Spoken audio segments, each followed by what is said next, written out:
Iruma's mysterious gluttonous feeder ring finally reveals its secret. It's actually a sentient being. After emerging as a beast, the creature can suddenly speak and reveals himself to be the manifestation of the ring itself.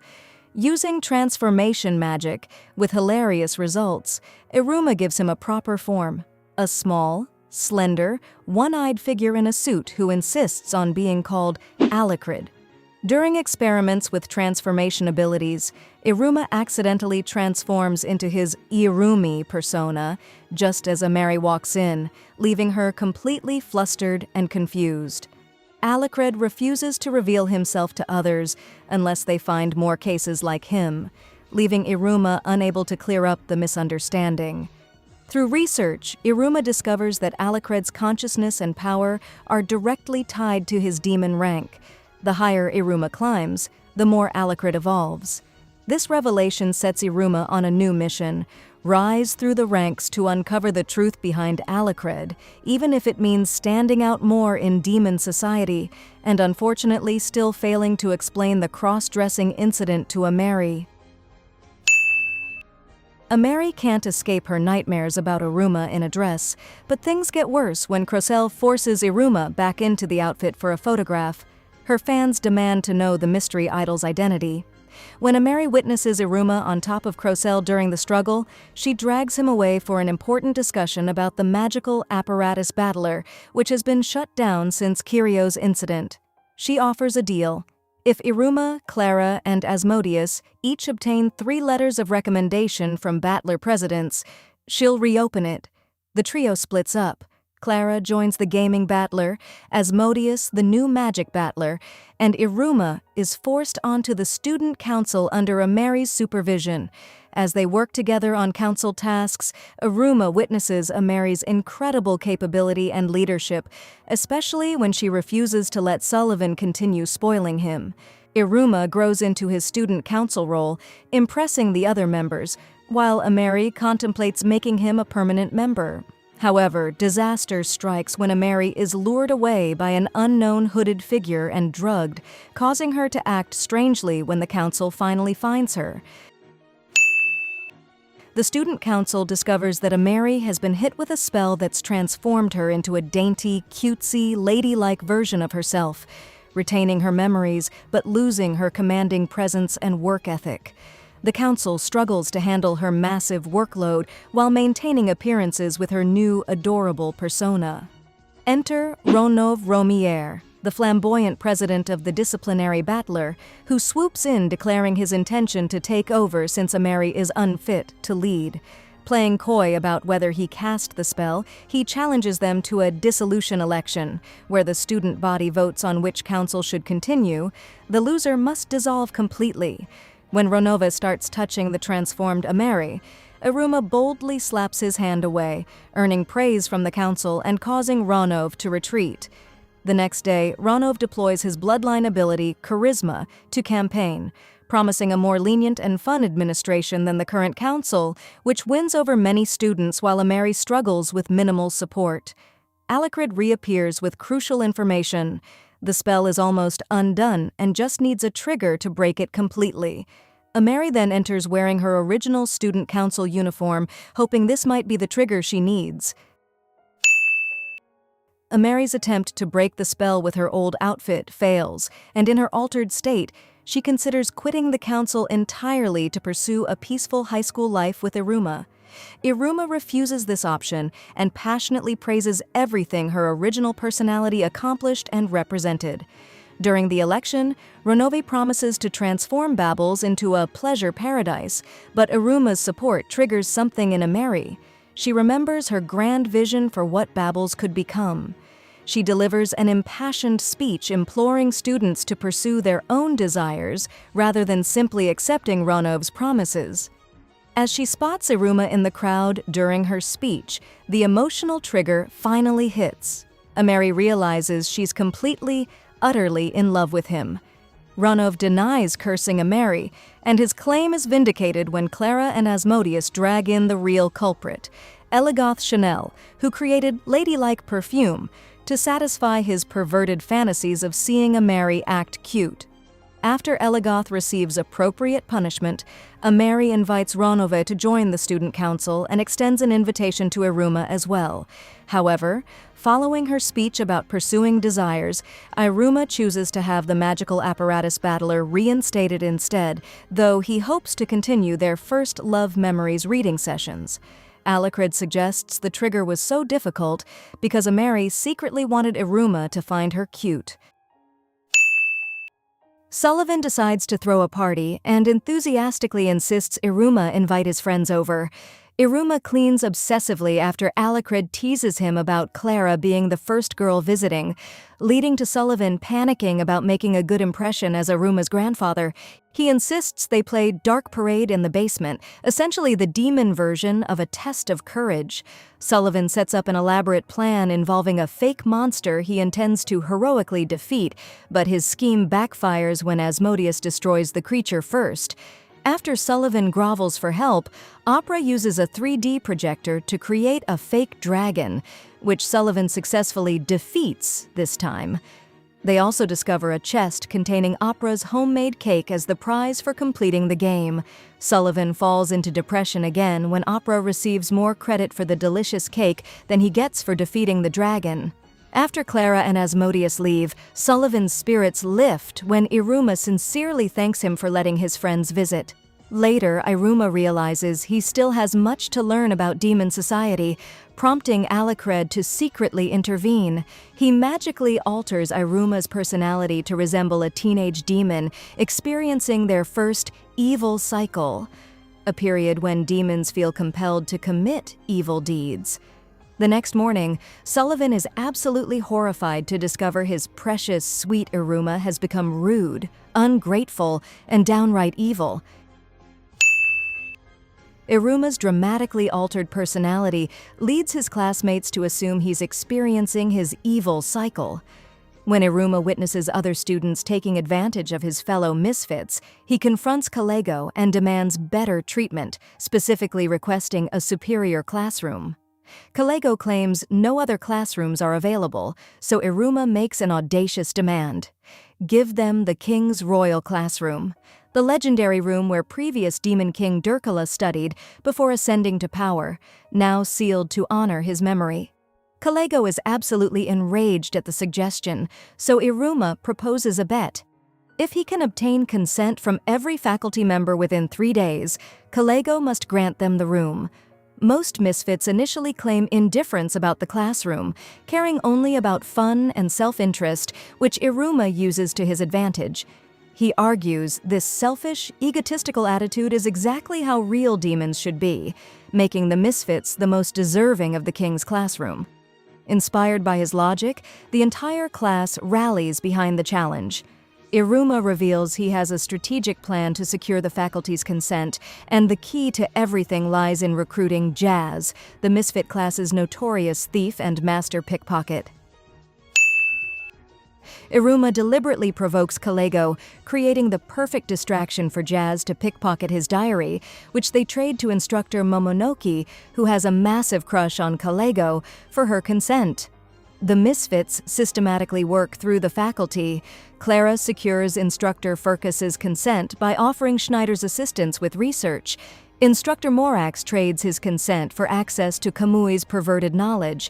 Pissarro and Gomen earn Instructor Stolas's consent by clearing weeds from his garden. Iruma poses for a family photograph to easily obtain Sullivan's approval. Lead, the misfit's notorious gambler, faces off against Instructor Arias in a high-stakes game for his consent. Despite Arias's luck-boosting magic, Elisabetta's charm magic causes him to show favoritism toward her, leading to Led's victory. Sabnock approaches Instructor Buer, whom he tried to duel during the opening ceremony, not for a rematch, but to deliver a sincere apology for his past behavior. Buer is so shocked and impressed by Sabnock's maturity that he immediately grants consent. Iruma secures additional support from Ameri and the Student Council by delivering a heartfelt speech about the misfits' potential, sealing the deal with a devastating wall slam that completely overwhelms Ameri's heart. After 3 days of strategic maneuvering, the misfits have collected every consent form except one, Kalego's. Iruma triumphantly presents the teacher's consent forms to Kalego, but Kalego reveals a devastating technicality. Their agreement specified faculty, not just teachers, meaning Iruma needed consent from everyone employed at Babyls: janitors, chefs, librarians, and all other staff. Kalego declares that Iruma's lack of critical thinking proves he's unworthy of inheriting Durkala's classroom. Just as defeat seems certain, all the remaining staff members arrive with their signed consent forms, having decided to help Iruma in gratitude for all the ways he's helped them throughout the year. Defeated but impressed, Kalego furiously adds his own consent to complete the collection. Since the classroom has been sealed for centuries, massive crowds gather to witness the historic unsealing. Kalego opens the doors with great ceremony, revealing a classroom as luxurious as a castle, complete with multiple floors, numerous rooms, and expensive furnishings fit for royalty. Iruma takes possession of Durkala's old throne, and the moment he sits, something extraordinary happens. He temporarily takes on the appearance and aura of a true demon king, shocking everyone into stunned silence. The very next day, Alacred's spell finally expires, returning Iruma to his normal, gentle personality and leaving him mortified by his recent behavior. Iruma apologizes profusely to everyone at school, but nobody minds. They've only grown closer as friends. The arc concludes with everyone, including a furious Kalego, posing for a commemorative photograph with Iruma seated on Durkala's throne. Kalego drops a bombshell on the misfits. The End-of-Terminus, Demon Summer Vacation, is approaching, but anyone who fails their exams must attend supplementary classes instead of enjoying their break. Iruma privately confesses to Clara and Asmodeus that he's terrible at studying. While Sullivan's spell lets him read the questions, he can't understand what they're actually asking about. Asmodeus immediately organizes a study group and explains the stakes. High scores can boost your rank, but scoring too low could result in losing a rank. Meanwhile, Ameri dumps Elegoth onto the magical apparatus battler, since keeping constant surveillance on him has become too time-consuming for the student council. Alacred is particularly worried since his intelligence is directly tied to Iruma's rank. If Iruma drops a rank, Alacred will revert to being a mindless black flame demon. Asmodeus quizzes Iruma across the exam's 5 subjects, and surprisingly, Iruma achieves a perfect score in mythical zoology because every question concerns humans and human society. Experiencing an unusual surge of confidence from this perfect score, Iruma decides to take an elective class in Netherworld history taught by Balam Shichiro, the same demon who authored the mythical zoology textbook. Balam is utterly obsessed with imaginary creatures that may or may not exist, with humans topping his list. During a discussion about how demons evolved wings, Balam notices Iruma doesn't appear to have any, prompting Alacred to hurriedly transform into miniature wings and attach himself to Iruma's back. Balam believes Iruma's tiny wings are a deformity and apologizes for exposing them, revealing that he himself is considered abnormal since his mask conceals his heavily scarred face. In a moment of panic, Iruma accidentally blurts out that he's human, fully expecting Balam to eat him. Instead, Balam is overjoyed to finally have proof humans exist and earnestly warns Iruma to be more careful about revealing his secret. Back in class, Iruma finds everyone depressed about studying for exams. Having spent every summer break of his human life working instead of having fun, Iruma is deeply motivated by the Misfits' invitations to spend Terminus together. Balam appears, and it's revealed he and Kalego were classmates years ago and remain close friends. Seeing the Misfits struggling, Balam introduces alternative study methods, singing educational songs, playing learning games, and he even creates special illustrated picture books for Iruma. The Misfits begin helping each other study, and for the first time in his life, Iruma discovers that learning can actually be fun. Finally, exam day arrives. Kalego announces that all the Misfits passed their exams, several students have advanced 1 rank, and Schneider, being the most intelligent, has impressively jumped 2 ranks. Asmodeus credits Iruma's positive influence, claiming that without him, most misfits would have failed. Kalego grudgingly congratulates Iruma on passing, but notes his scores weren't quite high enough to advance a rank. Iruma shares this news with Balam, who agrees that Iruma possesses a remarkable ability to inspire people to become better versions of themselves. Kalego reveals important information. Balam is the only other Ket, 8th rank, at Babyls besides himself. Balam's bloodline ability allows him to sense lies, which he employs to catch exam cheaters like Elegoth, though he admits one particular student seems mysteriously immune to his detection ability. Ameri invites Iruma to their usual manga reading session, only for Clara to inform her that Iruma is currently at karaoke with the boys. In response, Clara drags Ameri to a girls-only tea party with Elisabetta and Crochelle. Elisabetta insists on discussing relationships and romance, leading Clara to a sudden realization. She might actually have a crush on Iruma and wouldn't mind marrying him someday. This revelation causes Ameri to recognize Clara as a serious romantic rival. After a brief but intense argument about love and Iruma, everyone calms down and agrees to exchange contact information and schedule future tea parties. Kalego is absolutely furious when Sullivan forces him to conduct home visits for his students. At Asmodeus's home, he discovers that Asmodeus's obsession with Iruma has caused him to neglect his younger sisters. Kalego advises Asmodeus to focus more on himself, noting he could become an exceptionally powerful demon. Clara's home visit involves being mobbed by her numerous siblings until Urara, her most normal brother, restores order long enough for Kalego to speak with their mother. He reports that Clara is a troublemaker with a genuinely good personality and bright future. The remaining visits prove equally challenging. He must duel Goemon's father, protect his wallet from Jazz's thieving brother, and dodge an arranged marriage proposal from Leed's older sister. Arriving at Iruma's home, it's revealed that Kalego is actually terrified of Opera, who was his senior in high school and would torment Kalego for entertainment. Kalego informs Sullivan that Iruma has average grades and constantly gets involved in major incidents, but has made valuable friends and possesses a natural ability to overcome any challenge. As Kalego attempts to leave, Opera tricks Iruma into summoning him in his adorable owl form purely for amusement. As payback for the visit, Kalego assigns the Misfits homework to complete over the holidays. Terminus vacation begins, and the Misfits excitedly invite Iruma to Walter Amusement Park.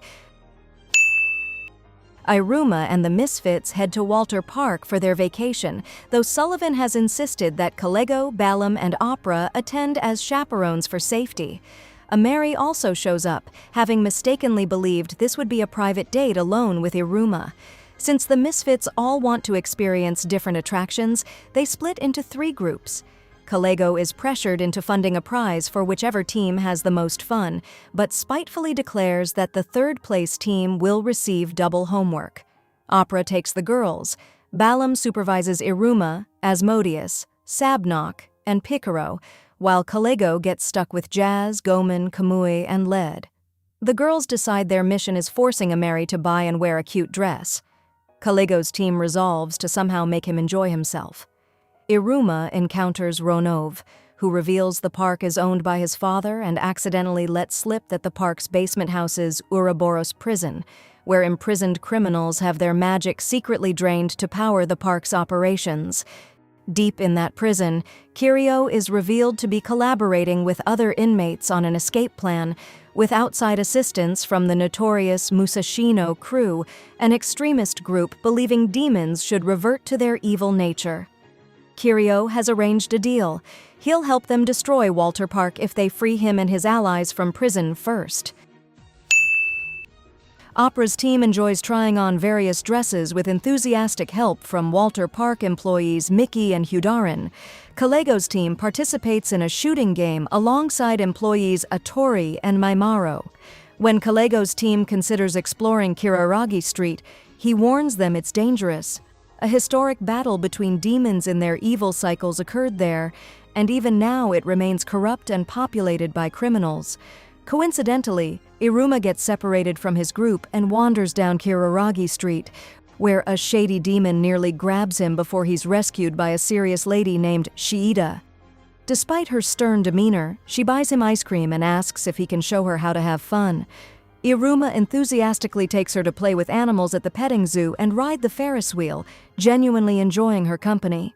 Eventually reuniting with Asmodeus, Iruma tries to thank Shiida properly, but she mysteriously disappears. Iruma learns about Six Fingers, another criminal organization dedicated to reverting demons to the old, evil ways. Meanwhile, Ronov removes Picero's sleep mask and discovers he's almost impossibly beautiful. Wet, Ronov's servant, leaves and meets with Shiida, Miki, Hyudarin, Atori, and Maimaro, revealing they're all actually members of Six Fingers planning to attack Ouroboros prison and free Kirio. Wet activates 3 magical items that summon 3 colossal monsters to destroy the park: a carmine dragon, a mountain blue minotaur, and a panther rat. The 3 summoned monsters begin systematically destroying Walter Park. Kalego forces his team to fight the mountain blue minotaur, despite none of them having learned proper attack magic yet. By creatively combining their various abilities, they manage to partially blind, distract, and attack Mountain Blue, though their efforts cause no significant damage. Meanwhile, Six Fingers infiltrates Ouroboros prison to locate Kirio, opening all the cells to keep the guards occupied.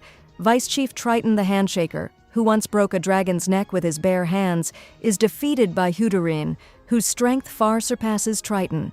Jazz, having the highest rank among his group, is reluctantly put in charge by the others despite his own fears. He desperately tries to formulate an effective strategy, but fails repeatedly until Kalego provides a cryptic hint about the necklace Jazz always wears. Elsewhere, Iruma becomes upset that their perfect day is ruined and begins experiencing an unusual, unfamiliar feeling building inside him. Several children become trapped beneath rubble, and Iruma realizes with horror that no other demons are willing to help. Their natural selfishness prevents them from assisting. Iruma finally identifies his unusual feeling as an emotion he's never truly experienced before in his life: pure, righteous anger. Driven by anger, Iruma rushes to help the trapped children even though it puts him directly in the Carmine Dragon's path, and his selfless action inspires his classmates to assist him. Opera engages the Panther Rat in combat with Ameri, insisting on helping despite the danger. Jazz and his team manage to distract the Mountain Blue Minotaur long enough for Jazz to climb inside its ear canal. His necklace is revealed to be an ear-piercer whistle, a device that creates increasingly loud sound waves proportional to the magic channeled into it. Jazz pours enormous amounts of magic into it, creating a devastating sound wave that ruptures the Minotaur's eardrums from the inside.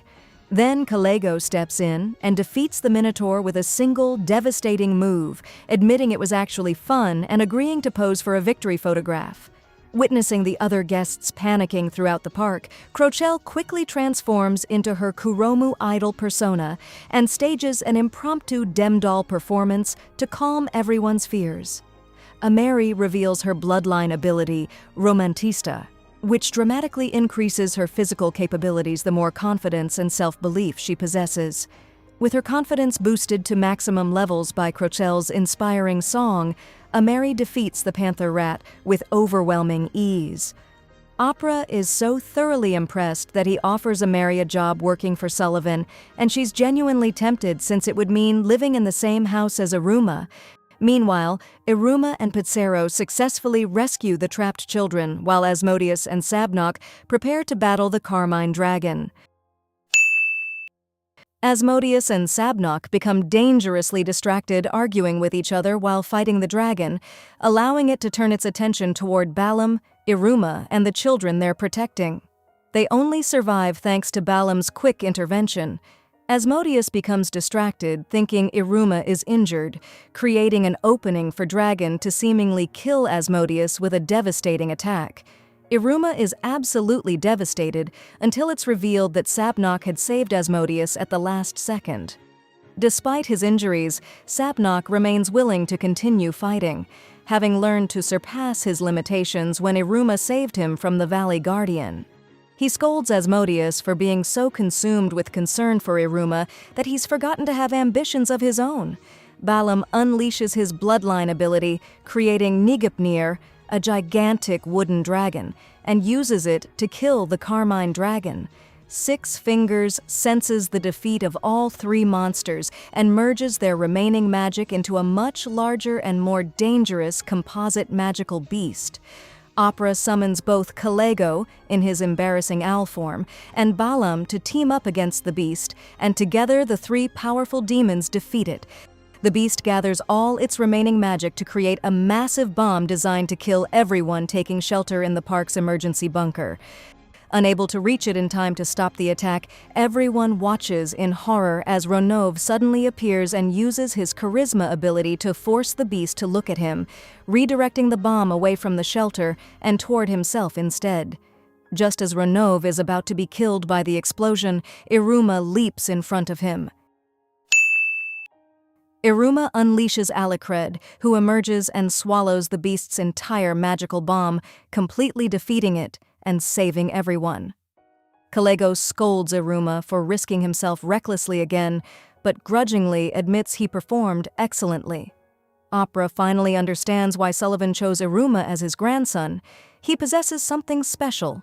Deep in Ouroboros prison, Six Fingers successfully reaches Kirio and explains that Lord Baal sent them to free him. Kirio becomes overwhelmed with emotion upon learning that Iruma destroyed the composite beast, believing they're fated enemies destined to clash. Baal contacts Kirio, expressing anger that Walter Park still stands. As thanks for saving his park, Ronov's father puts the misfits up in a luxury hotel. At a celebratory party, Ameri approaches Iruma alone in what looks exactly like a romantic manga scene. Gathering her courage, Ameri asks if one day they can do something together, just the two of them alone. Despite being interrupted by Clara and Asmodeus bursting in, Iruma sincerely agrees, causing Ameri to become so overwhelmed she passes out. The attack makes national news and Iruma becomes an overnight hero, causing the hotel to be swarmed by reporters and admiring fans. Since returning home safely is impossible, Clara invites everyone to stay at her house instead. Iruma is surprised and touched since he's never been invited to a friend's house before in his life. Arriving at Clara's home, they find her mother and siblings going completely overboard to welcome Clara's very first friends. Their unusual home is filled with strange and exotic objects apparently sent back by Clara's father, who works as a professional adventurer. Clara becomes embarrassed when Iruma is shown her baby picture album until he remarks that she was super cute, making her incredibly happy. Clara's mother explains that the family collects their food from the surrounding hubbub forest rather than shopping normally. Clara and Asmodeus immediately begin competing over who can find the best ingredients to cook for Iruma, so Clara's mother suggests hunting the legendary shabu shabu from Collateral Cave, the most delicious beast in the entire forest. The shabu shabu proves to be a bizarre monster made from both animal and vegetable parts. It nearly devours Clara's younger brothers, but Asmodeus swoops in to save them, and Clara's mother arrives to successfully catch the shabu shabu. After a delicious dinner, Clara reveals unexpected talent at singing relaxing bedtime songs. The next morning, Clara's mother secretly adds new photos to the family album showing that Clara has continued to grow up beautifully. Henry arrives to inform Iruma he can safely return home now, but becomes instantly furious when Iruma innocently asks about Ameri. Ameri meticulously plans what she believes will be the perfect date and arranges to meet Iruma privately at Aquacase, a combination aquarium and swimming pool, though Iruma remains completely oblivious that this is meant to be a romantic date. Ameri's carefully laid plans fail repeatedly in hilarious fashion. Due to her significantly greater height, she cannot hold Iruma's hand because they're too far apart, and on the water slide, Iruma can't hold her from behind because she's taller and must ride behind him instead. Iruma buys souvenirs for everyone, including Clara, which makes Ameri jealous and worried the date isn't exciting enough.